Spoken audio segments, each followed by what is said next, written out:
¿Está Europa a punto de cambiar para siempre? En nuestro episodio anterior analizamos los movimientos intelectuales tras el fenómeno Trump, pero hoy la amenaza es directa. Basándonos en documentos oficiales del Departamento de Estado, desgranamos el plan para transformar la Unión Europea en una alianza de naciones bajo la tutela de Washington.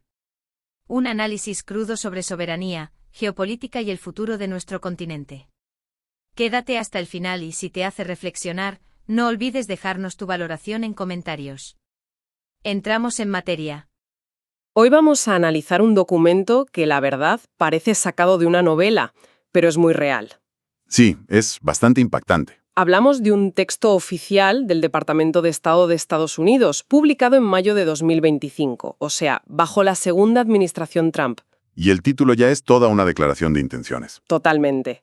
La necesidad de aliados civilizacionales en Europa. Y para desgranar esto, nos vamos a apoyar en un análisis de la revista El Gran Continent, que lo llama, sin rodeos, un llamamiento al cambio de régimen en Europa. Claro, y es que lo clave aquí para empezar es que no es una filtración. No es la opinión de un funcionario a título personal. No. El texto se publicó en el canal oficial del Departamento de Estado en Substack. Eso es un acto totalmente deliberado. Es decir, esta es nuestra postura. Y lo firma Samuel Sampson, que no es un cualquiera. Es asesor principal de la Oficina para la Democracia y los Derechos Humanos. O sea, que tiene peso institucional. Muchísimo peso. Exacto, no es un globo sonda. Así que bueno, la idea hoy es precisamente esa, sumergirnos en este documento, entender qué dice y qué implica para las relaciones con Europa. Y ver por qué una publicación como El Gran Continent llega a esa conclusión tan explosiva. Eso es. Vamos a ver qué hay detrás de esta nueva doctrina para Europa. De acuerdo, empecemos por el principio. El texto arranca con una propuesta muy ambiciosa. Quiere redefinir por completo la relación entre Estados Unidos y Europa. Sí, y lo más llamativo es la base que elige para hacerlo. Justo, no habla de economía, ni de seguridad, ni siquiera de la OTAN. Habla de un patrimonio civilizacional occidental común. A ver, ¿qué significa eso en su contexto? Bueno, aquí es donde la cosa se pone interesante, porque claro, definen ese patrimonio de una forma muy selectiva. ¿A qué te refieres con selectiva? Pues que según Samuel Sampson, el autor, esa tradición occidental empieza en Atenas y Roma, pasa por el cristianismo medieval, el derecho inglés y culmina en los documentos fundacionales de Estados Unidos. Espera. Atenas, Roma, cristianismo, derecho inglés. A ver, en esa lista me falta algo. Para entender la Europa moderna me falta una pieza fundamental. Totalmente, y es una omisión que lo cambia todo. ¿El qué? La Ilustración. No hay ni una sola mención, ni la francesa ni la europea en general. La han borrado del mapa. Vaya, o sea que no es un despiste. No, ¿qué va? Es el centro de su argumento. Al eliminar la Ilustración, están eliminando las ideas de derechos universales del ciudadano, de soberanía popular, de separación de poderes. Están, en esencia, arrancando la base intelectual de casi todas las democracias europeas. Es una demolición controlada, entonces. No es un olvido. ¿Y esto cómo se traduce en la práctica? Porque suena muy teórico, pero la revista lo conecta con algo muy concreto y, la verdad, bastante alarmante. Sí, y el ejemplo que dan es escalofriante. Mencionan una audiencia en el Senado con Kristi Noem, la secretaria de Seguridad Interior. Ajá. Le piden que defina el habeas corpus, que es, un pilar de la libertad, el derecho a no ser encarcelado sin un juicio. Es el ciudadano protegiéndose del Estado. Claro. Pues bien, ella lo describe como, y esto es una cita literal, un derecho constitucional del presidente estadounidense para eliminar a cualquier persona de este país. ¿Cómo? Es darle la vuelta a la tortilla por completo. Exacto. Le da la vuelta como a un calcetín.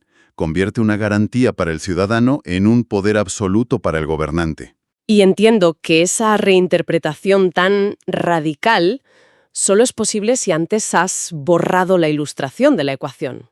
Ahí está la clave. Si eliminas la idea del derecho inherente del ciudadano, puedes retorcer cualquier concepto hasta convertirlo en su contrario. Vale, entiendo la maniobra intelectual. ¿Y el objetivo final de todo esto, según el Gran Continent, cuál es? Pues es cambiar las reglas del juego.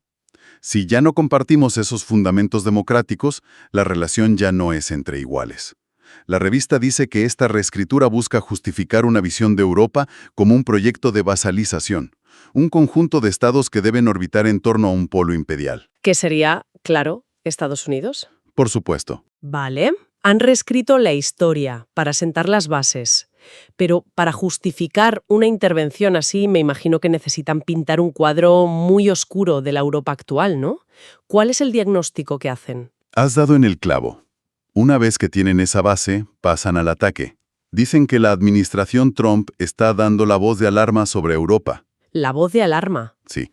Y citan al vicepresidente, a J.D. Vance, que dijo que la principal amenaza para Europa no es externa, es interna. Una amenaza interna. Esa es una acusación muy seria cuando viene de tu principal aliado. ¿A qué se refieren? ¿Qué es lo que ha fracasado, según ellos? Pues argumentan que todo el proyecto liberal de la posguerra, esa idea del fin de la historia y la democracia liberal, ha sido un fracaso total. Vaya. Y su lugar ha surgido una, y uso las palabras del documento, agresiva ofensiva contra la propia civilización occidental, desde dentro de Europa. Suena muy apocalíptico, pero sigue siendo un poco vago. ¿Dan ejemplos concretos? ¿Señalan algún país? Sí, sí, y es muy específico. No se corta nada. Por ejemplo, del Reino Unido denuncia la detención de cristianos, da nombres y todo, como Adam Smith Connor, por rezar en silencio cerca de clínicas de aborto. Y da una cifra que es brutal. Dice que más de 12.000 ciudadanos británicos fueron detenidos en 2023 por publicaciones en Internet, sobre todo si eran críticas con la inmigración. 12.000 personas. La cifra es impactante. ¿Y de Alemania? ¿También habla? Con Alemania es igual de duro. Acusa al gobierno de montar sistemas de vigilancia y censura en Internet, con la excusa de la desinformación. Ya. Habla de multas, de registros en casas de ciudadanos por expresar online su preocupación por la globalización. Y me imagino que la Unión Europea, como institución, tampoco se libra. No, claro, es uno de sus blancos principales. Se ceban con la ley de servicios digitales. Dicen que se vendió como una ley para proteger a los menores, pero que se está usando como una herramienta de censura para silenciar a disidentes. ¿Y cómo la califican? La califican como algo digno de Orwell. Así, directamente. El retrato que pintan es el de una Europa casi distópica, autoritaria, que persigue a sus ciudadanos. Es una imagen que choca frontalmente con la idea que tenemos de nuestros socios.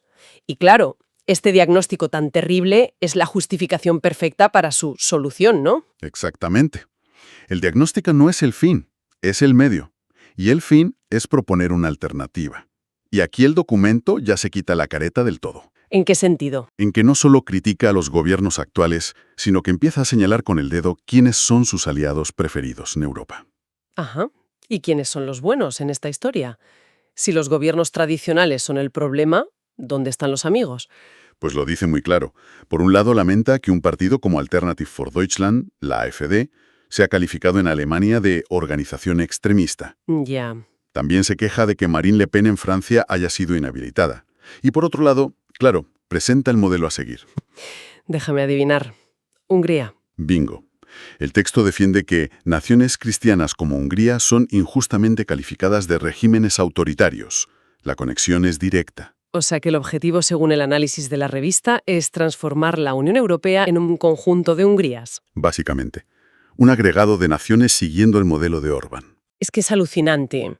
El Departamento de Estado de EU lamentando públicamente que un partido vigilado por extremismo en Alemania no tenga más poder y poniendo a la Hungría de Orbán como el modelo a seguir.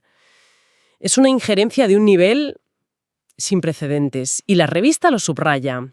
Este llamamiento a construir una alianza civilizacional es una invitación directa a partidos como el de Le Pen en Francia, l'AfD en Alemania o el PiS en Polonia. Y para rematar, trazan un paralelismo con lo que pasa en Estados Unidos, ¿no? Sí, y esa es la jugada estratégica. Vienen a decir, lo que os está pasando a vosotros, a esas fuerzas que llaman radicales, nos ha pasado a nosotros con Trump. Se presentan como compañeros de trinchera. Claro, una narrativa común. ¿Con qué objetivo? El objetivo es doble. Primero, legitimar a esos partidos europeos, presentarlos como víctimas, igual que Trump. Y segundo, posicionar a Estados Unidos como el modelo. La narrativa es: nosotros sufrimos la misma censura, pero ganamos. Hemos superado la crisis. Así que ahora podemos guiaros a vosotros, presentarse como el faro que ilumina el camino. Exacto. Y todo esto, y el análisis del gran continente, ¿Lo ve como algo aislado, como la idea de un asesor un poco radical, o como parte de un plan más grande? No. Lo ve claramente como parte de una estrategia mucho más amplia. Una pieza más de un puzzle. Y da otros ejemplos. ¿Cómo cuáles? Pues, por ejemplo, el anuncio del secretario de Estado, Marco Rubio, de restringir visados a funcionarios extranjeros que pidan a las tecnológicas de EEU que moderen contenidos. Restringir visados. Es una medida de presión muy directa. ¿Qué buscan con eso? Pues, según el análisis, la intención real es hacer inaplicables las leyes europeas de regulación digital, como la Ley de Servicios Digitales. Es una forma de proteger los intereses de sus gigantes tecnológicos. O sea, una defensa de intereses comerciales envuelta en un discurso sobre la libertad. La fuente lo atribuye sin rodeos a la influencia de los señores de Silicon Valley en el gobierno. El análisis de la revista introduce otra idea que me ha parecido fascinante. Algo que llama la matriz rusa. Suena a novela de espías. ¿A qué se refiere? Se refiere a la trayectoria ideológica tan extraña de estas tácticas. Cita a un analista, Pasquale Anichino, que lo resume de forma brillante. ¿Qué dice? Tras un largo viaje, las ideas de la derecha religiosa estadounidense, después de influir en Rusia, regresan a casa. O sea, La idea es que muchas de estas estrategias de polarización y de apoyo a ciertos movimientos que nacieron en la derecha de EUVU fueron adoptadas y perfeccionadas por la Rusia de Putin. Y ahora, en una vuelta de tuerca de la historia, las reutiliza una administración estadounidense contra sus propios aliados europeos. es una carambola ideológica increíble. Y como siempre en política, el cuándo es tan importante como el qué. ¿Por qué publican este manifiesto justo en ese momento? Sí, es un detalle crucial. El texto aparece durante la segunda vuelta de las elecciones presidenciales en Polonia, un momento clave en el que una derrota de la extrema derecha era una posibilidad muy real. O sea, no es solo teoría, es una intervención directa en un momento decisivo. Directa y sobre el terreno. Y hay más. La revista revela que el autor del documento, Samuel Samson, no es un teórico de despacho. Ah, ¿no? Poco antes, dirigió personalmente un equipo que viajó al Reino Unido. Su misión: entrevistar a activistas antiaborto para reunir pruebas de que su libertad de expresión estaba siendo amenazada por las autoridades. Es una injerencia a nivel casi de activismo político. Exacto. Vale, si unimos todas las piezas, el puzzle es inquietante. Tenemos un documento oficial que es una hoja de ruta, propone una alianza con la derecha radical europea, reescribe la historia y declara a la Europa de nuestros aliados tradicionales un proyecto fallido. Es un cambio de paradigma total. Absoluto. Es el paso de una diplomacia entre estados, basada en instituciones como la OTAN, a una política de alineación puramente ideológica. La asociación histórica con Europa ya no se da por sentada. Pasa a ser condicional. Pasa a ser condicional. Condicional a que Europa se transforme según este nuevo modelo civilizacional que dictan desde Washington. Es un replanteamiento total de lo que significa ser un aliado de Estados Unidos. Totalmente. La alianza ya no se basaría en intereses estratégicos o en una defensa genérica de la democracia, sino en la adhesión a una versión muy particular de la civilización occidental. Si no te ajustas a eso, dejas de ser un aliado fiable. Y esto nos lleva a la gran paradoja de todo el asunto, porque todo este discurso se envuelve constantemente en la bandera de la libertad de expresión, la soberanía, la democracia. Mientras que el análisis externo, como el que hace el Grand Continent, lo ve como una injerencia flagrante y una llamada al cambio de régimen en países que teóricamente son socios. Se utiliza el mismo lenguaje para fines opuestos. Exacto. Y eso, bueno, nos deja una pregunta final en el aire para la reflexión.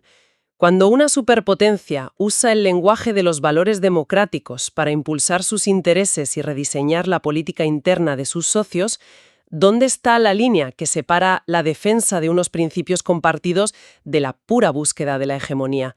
Una pregunta compleja para cerrar este análisis.